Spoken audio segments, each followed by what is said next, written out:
Hello, folks. Hi, Sharad. How's it going, man? It's going very well, and I'm going to say my usual line, which you can guess by now. I am excited. Yes, you are excited, and me as well. Huh? And this is a very interesting episode, hopefully, of Long Shots. We have with us Mr. Manoj Kalra, Senior Vice President and Head of Group Business Services from Royal DSM. Manoj, it's a pleasure to have you. How are you? I'm great, and how are you guys? Thank you so much for having me on this podcast. Oh, the pleasure is all ours. And no, it's been every week is now a new week. I mean, there was a bit of things did quieten down from a macro slash external narrative perspective from November, December onwards. But seems like nothing really has changed much in the last 1 year. What do you say to that? I would say the same. Nothing has changed. There was a bit of relief within the country, but now it's back to square one. All I would say is stay safe, follow all the guidelines. Those who are eligible for getting vaccinated, try to get your shots in, and keep yourself protected. That's what we're guiding everyone, and that's what I would also say. You know, before we kind of started recording, you were kind of off the line talking about how people form such a central role for your work, on a day-to-day basis. And obviously, I think the best way to kind of start this conversation would be to just get a bit of an idea about obviously Royal DSM, your own professional journey. You obviously have been doing what you have been doing for over 2 decades now. You were almost for a decade you were in McKinsey. Prior to that, you were in Lehman Brothers. You've been in Reuters. So you're a very seasoned professional. And from your vantage point, would be good to first get a sense of how group business services from a people perspective within your company, how it fits within the broad scheme of things, like a bit of an explainer for our audiences, and we can kind of take it from there. So let me start from the beginning. By qualification, I'm a chartered accountant, so finance has been my domain, and I've really enjoyed working with numbers. But then in the late 90s, I work as a CA, and I started working for Indian Telephone Industries, known as ITI. While I enjoyed my job, I felt that something is amiss here. And during that time, the field of ERP and shared services was evolving, working at scale, and kind of shifting from the traditional finance roles that we've all grown up with. While working in Crompton Greaves, I then came across a role in a company called Agilent Technologies, which was a spin-off of Hewlett Packard. And that's when I really hit my sweet spot. I think you mentioned people. I started enjoying working with larger teams. I started enjoying looking at how to break larger processes into smaller bits and being able to bring them and consolidate them in one central team. And I think as the industry evolved, I also evolved with it. So one led to the other, moved from Agilent to Reuters, Reuters to Lehman Brothers, and sooner or later I found shared services in McKinsey. And that stint went off for around 11 and a half years, where not just finance, but then I started broadening my horizons way beyond finance. And while I wouldn't say it was planned, but I think two things helped me. One was understanding the support that businesses need to evolve, and it doesn't limit that to finance. Second is, how do you get people to move on and adapt to new ways of working? Because throughout these 20 years, technology has also evolved. What we used to do 20 years back, we don't do that the same. The concepts may be the same, but the way we approach it is very different. I did my articleship in CA. I remember writing ledgers with hands and cash. So as time moved on, I broadened my horizons. In DSM, I managed 6 centers around the world, put the businesses by providing HR, IT, finance, analytics, and procurement as a service. And we work with a large number of colleagues that actually come with these skill sets and try to provide cutting-edge support to the business so that they can focus on the top line while we manage the support. That's broadly my role, and that's how I see myself, spending my day. So on Royal DSM, like just a bit of additional input for the listeners. I mean, it's obviously a Dutch multinational company. It's described as a global science-based company with focus on nutrition, health, and sustainable living. Obviously, there's a wide suite of products, be it from nutritional side to pharmaceuticals to personal care, global operations, and obviously you're looking at the global support model for this organization across finance, procurement, IT, and analytics and HR. Yes. And Manoj, like when you look at global support models themselves, I just want to kind of take a step back and look at the Indian market. How it initially emerged as a quote unquote cost arbitrage play. Over time, I think that moniker, for the right or wrong reason, has been now taken by other geographies, and India claims to have a more wider value addition into the entire mix, and that with things like COVID and things like the stress of a pandemic, I'm sure it's a very evolving model on a day-to-day basis. And you probably had a good vantage point in terms of seeing it, how it has evolved from day one.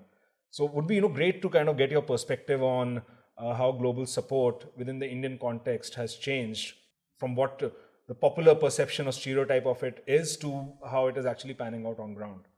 You're right. If we take the evolution of support models, I would classify it in 4 stages. The first part, you're right, 2 decades back, throw some activities into a low-cost country and get them done. It had a focus of a CEO -4 or -5 level, and it was a department perhaps outsourcing or experimenting. When the concept was proved, it then expanding, where other departments, other functions felt, let's also do this in country. And that's when you started seeing, and the attention started going up to a CEO -2, -3 level, where a CFO would take responsibility for such kind of activities. But at that time, it was still very much siloed to functional responsibilities. Then came the third stage where, wow, we've got all this work together. Why don't we consolidate it and build it into a group business services that provides service to a parent organization, where we can consolidate the skill sets across all support functions and bring in layers of automation, real estate optimization, HR practices, and start being able to think of improvements at a larger scale. And that's when the concept of group business services came in. And the fourth stage of evolution, which we're seeing now, is where we start creating ourselves into a value center where talent has no boundaries, and products are we are able to create such products which are, or services which can come from these centers, or the talent that emerges into the future of the company products come from such kind of centers because of the way talent has evolved. And while you have the traditional organizations that have gone through these 4 stages, you also have unicorns that have actually set up state-of-the-art software development centers, technical centers in country, and today most of their products are being developed. I mean, take Uber for example. They have a huge center in Bangalore that was set up upfront and staged with the mindset of having it at stage 4 of the evolution, not from stage 1. That's how this whole shift has happened over the last 2 decades. Yeah. Another example was sort of Microsoft, right? I mean, when we talk about IT, a lot of typically with what started off as what you would describe as stage 1, typical outsourcing of just writing code. And now I think Microsoft has the second biggest development center in Hyderabad, like after Seattle. So we've seen that evolution. But, what started off with tech, and like, you alluded to so many other practices that you're sort of involved in, from HR to analytics to, other financial support. This adding of verticals, that's sort of that's something that has not been there historically, and it's fast gaining traction. How deep do you think in terms of those cross-functional activities that can be thrown in? Because it's almost taking a holdco, subsidiary co kind of a model. It's sort of evolving into that kind of a business, right? That you have an entity to run independently and just you sort of report to the parent organization. Is that sort of how the model is going to evolve into? No, what would actually happen is, or what is happening right now is, yes, all verticals are establishing themselves, and here I'm going to broaden beyond India. We also take the opportunity of other countries so we can follow the sun and be closer to our customers. Mm-hmm. So that's why large organizations will move from east to west in terms of having a footprint. But while these entities are being there's also a lot of focus on the 4th stage of evolution, how we add value. So either jobs that are reputable or rule-based are getting automated or outsourced, because we have another market out there that is willing to do these reputable jobs for you. Right. And gives you the capacity and focus to evolve your organization to stage 4. So that's one aspect. Mm-hmm. The second aspect that's happening is, in this model of GBS, your CXOs in the organization become your customers. You need to evolve with their strategy. Sure. If employee experience is strategy, you need to be able to bring out the best of finance, HR, IT, procurement to be able to give the employee the right level of experience. Because the life cycle of an employee touches all these aspects. From recruitment, from the first call of the recruiter, talent acquisition, to the final retirement of the individual. Every aspect. That's where a place like GBS cuts across all the verticals, creates a horizontal that gives these kind of experiences. Now, these are easier said than done because you have respective CXOs, you have respective goals, you have processes in place. But this is where the evolution is happening. How can we start giving experiences by combining the skill sets of these verticals? And whatever is rule-based, whatever is reputable in nature, let somebody else do it perhaps. Or automate it. So is it like the classic, definition of like back office, middle office, front office that you think is more of a dated concept now? I mean, it is much more interchangeable and fluid. In the past, it was quite prominent. Now it's more of, are you business facing or are you a business support? That's how it goes. The middle office stuff used to come more in a banking environment. Yeah. But in a manufacturing company, you wouldn't have the middle office. It'll be, and you would say front and back. You would actually say business support and not. Are you a customer facing individual or not? Right. Because the skill sets for a customer facing versus not are very different. Yeah. Right. Yeah. And this is obviously an animal of globalization, right? Effectively. And over the last, I would say, 3 to 4 years, I mean, that was also kind of a consequence of like a Trump presidency in the US, that from globalization, all countries have now started also looking at things in a more inward looking, manner. So in that kind of changed geopolitical dynamic, what are the biggest challenges you see for like a GBS model going forward? Like within the Indian context, like getting good talent, stable regulatory environment.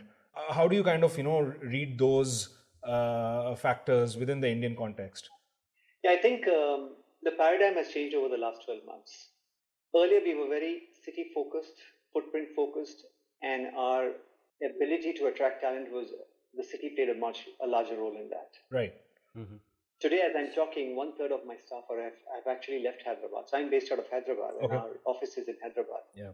But 1/3 of our staff is working from their hometowns. Right. I wouldn't say they're equally effective. I'd say they're far more effective. Okay. Interesting. Right. Do we run into challenges? Of course we do. But we also used to run into challenges in the past environment. It's just that the nature of the beast has changed. So we had mitigations then. We are now working on new ways of mitigating the problems. But this also opens up my scope of attracting talent. Right. Yeah.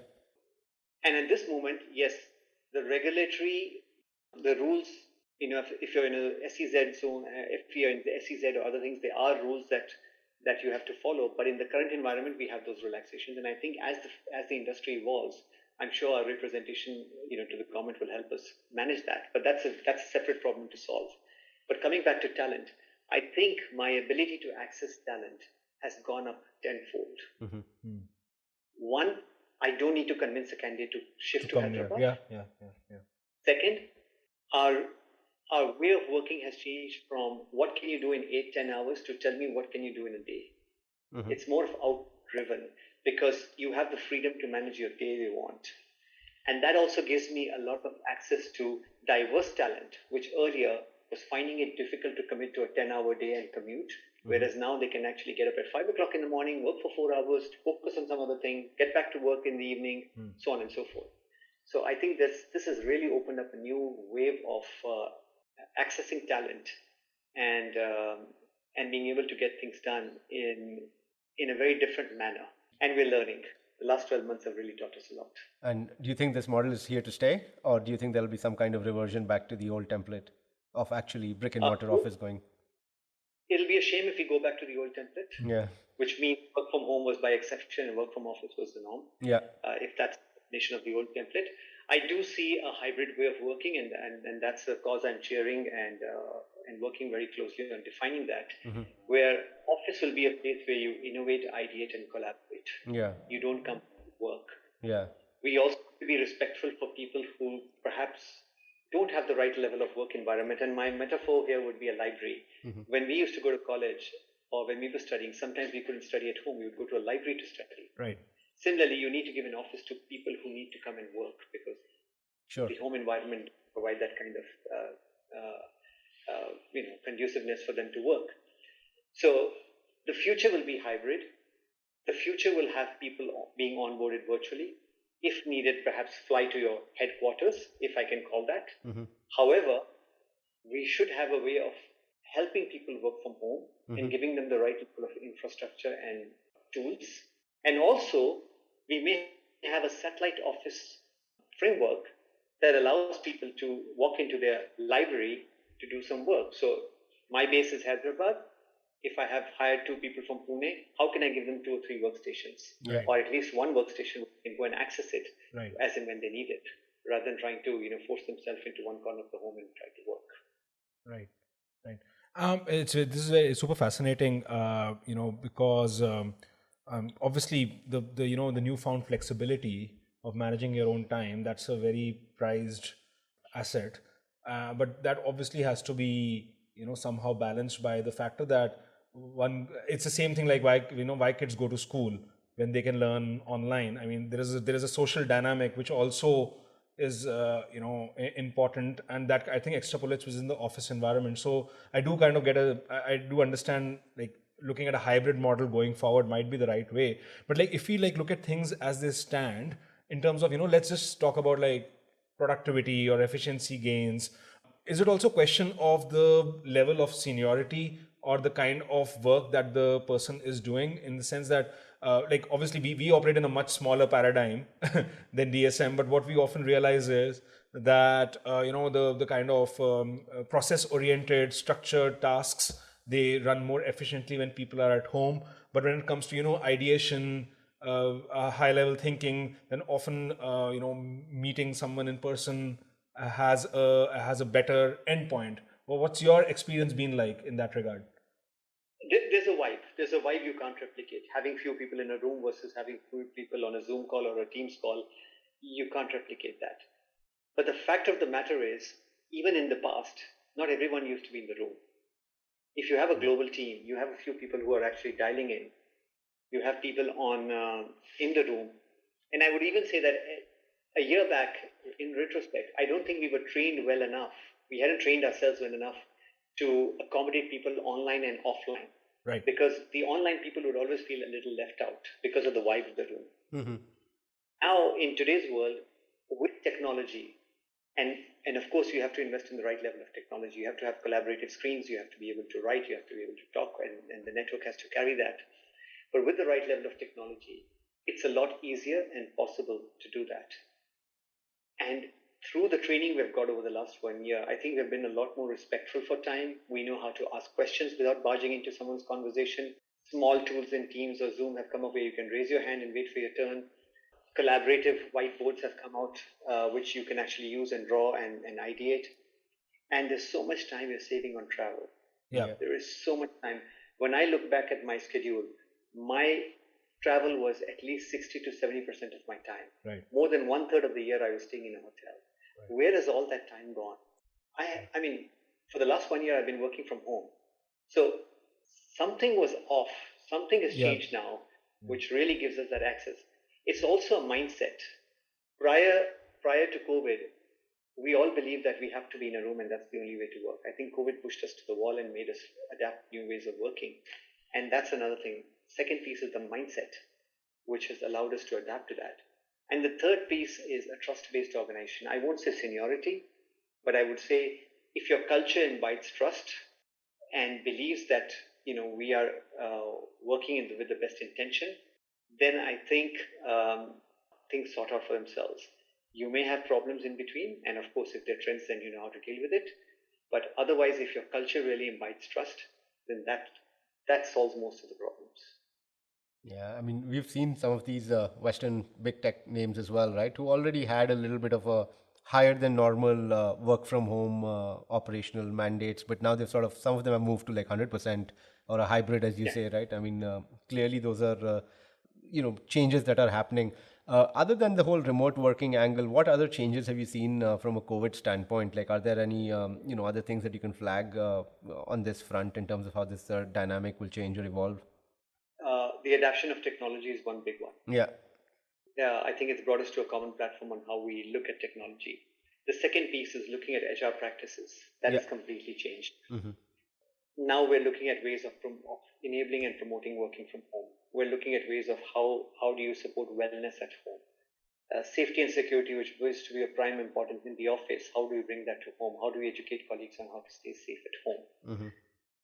Usage and how do you ideate, collaborate, and innovate, and how do you still continue doing what you're doing? So whether it's a transformational program, whether it's launching a new tool, bringing in and implementing a new software, how do we do that? So honestly, nothing has stopped. Some things have got amplified, some things have reduced, but nothing has stopped. Mm-hmm. And some roles are a lot more now in use, and some roles are not so much in use. For example, we don't have the kind of office space. I mean, we don't use our office the way we used to use it earlier. So the whole cabs and managing the fleet of cars that would pick up employees and bring them, or the cafeteria in office, those kind of things have really reduced. So there's a shift. There's a paradigm shift in the way some of our day-to-day operations used to be managed. Like you mentioned a very interesting point in the sense that some of the roles have become more prominent, more important, and some of them are kind of obviously have reduced in terms of focus area. Now, if we kind of decouple ourselves from the COVID narrative, there was anyways a kind of a growing narrative about the rising quote unquote threat of automation. Within something like global, within something like group business services, right? I mean, there are lots of, I would say, process-oriented or repeat tasks, which over time are getting automated, right? I mean, we are seeing enterprise-level chatbots, we are seeing all sorts of things which are happening, And in India, I mean, I know that the cost arbitrage narrative has probably, we have kind of moved beyond that, but cost arbitrage still it does have its own place, when it comes to why these things exist in the first place. Do you kind of see that within our lifetime, like within like a decade or something, there will be a kind of a transition point where a lot of these things a lot of these tasks can be done at a lower cost through a program or an enterprise platform versus a person, and that, considering the kind of skilling shortage or kind of a demographic dividend or demographic burden that India as a country has, is something we need to really face head on. Correct. So let me take you 20 years back in time, when there was a secretary sitting outside a general manager's office typing a memo on a typewriter, on a manual typewriter. Then came the computer, and if I remember, during that time there were strikes happening in unions saying that computers will take away our jobs. Yeah. Fast forward, we then used to watch movies on a VCR, video cassette recorder, with VHS tapes. Fast forward, CDs came, compact discs, then DVDs, then movie streaming. On the support side, you had ERPs coming in, software coming in to do our work. You had Microsoft releasing Excel, Word, and all these kind of tools coming in. So change is the constant that's going to happen. Change is the only constant. And during all these changes, you and I kept on upskilling ourselves. And for those who refused to upskill themselves, found themselves redundant. As customers, you and I demand the best. We want Amazon to be one-touch delivery. We want our bank app to work seamlessly. Mm-hmm. We want the best out of our mobile technology. Similar expectations are from our customers for the services that we provide. So the answer to your question, how will the future look like? I see a hell lot of automation happening. Mm-hmm. But the key is, at this moment, you and I are on the same platform when it comes to a skill level. If we choose to upskill ourselves with the advent of technology, we're good. If we choose to ignore that and turn a blind eye to that, there's a problem. So what we need to do as an organization, and one of the HR practices which has also changed, is how do you enable your people to be skilled for the future? How can you bring in tools which allow people to access information and reskill themselves? Right. As you are automating, how can your people actually participate in that automation? Because the automation expert has also just learned this 6 months back. Right. He wasn't born as an automation expert 5 years back or 10 years back, because right. this technology never existed. Right. It's just that he was intrigued and he got more into it. Likewise, people get intrigued and they want to learn more. So as organizations, we need to provide the platform for people to learn, just like we did 15 years back in teaching people Microsoft Excel. I mean, automation is kind of interesting, right? Because it has a complementary effect. There are often tools which make you more productive at what you do, but it also has a replacement risk in a few instances. I mean, we keep on hearing about how there might not be enough work for everyone in the future, right? Only recently I was reading this book, The World with No Work by Daniel Susskind, I think. And there's a big argument about, universal basic income, and there's a bit, I know we are kind of going a bit segue from the initial outline of the conversation, but since we have the pleasure of having you, I wanted to just throw it out there, that there's that entire narrative around that, that there might not be sufficient work for everyone, and the state might have to, come in, and progressive taxation would have to be skewed so that the people who don't have work actually get some sort of money. Do you have that kind of frankly a bit cynical view of things, or I have a feeling you're more optimistic? It sounds like that. Yes, I am. Because again, if I go back to my narrative of 20 years back, while a computer replaced 3 people in office, it also created 3 more jobs to manage the computer in the back end. Okay. Where you have somebody who's manufacturing the computer, somebody who's managing the server, the data, and the network, and all that comes behind the infrastructure of that. People to design the bots for automation. You will need people to ideate with you. The nature of jobs are going to change, and at least till date, we haven't seen shortage of jobs. It's just that, are you skilled for those jobs? Right. And are you able to prepare yourself for that? Yeah. Well, this is a rather pleasant and optimistic note, and I'm happy to hear that, because it's also a function of penetration, right? It's also a function of how many people are outside the footprint before you take a call whether things are getting too crowded for people to get replaced, or there'll be new jobs which is getting created. So from your perspective, it's a very kind of positive input that we are getting. It's been a pleasure to have you with us, Manoj. This was a lot of fun. What do you say, Sharad? Yeah, no, it was a great chat and got to hear your perspective, who deals with people and works and manages with a lot of people around. So it's good to hear your perspective in such a time where people are the ones who have been affected most. Yeah, I agree. No, thank you so much. I think I really have fun with this conversation. You can actually see how much it plays. How much it is in the front of my mind as we are going through this pandemic, and what is the future hold for. But hopefully all will be well, and the optimistic side of me saying that as we get through this, we will only evolve, come out stronger, and be better than in what we do. Perfect. Thank you. Brilliant. No, with that, we'll be back soon, guys. Hopefully next week. I don't know. Next week. Let's figure that out offline. Yeah. And this was a great chat. Thanks a lot to Manoj. And this is Nikhil Arora. This is Sharad Tupran. Signing off.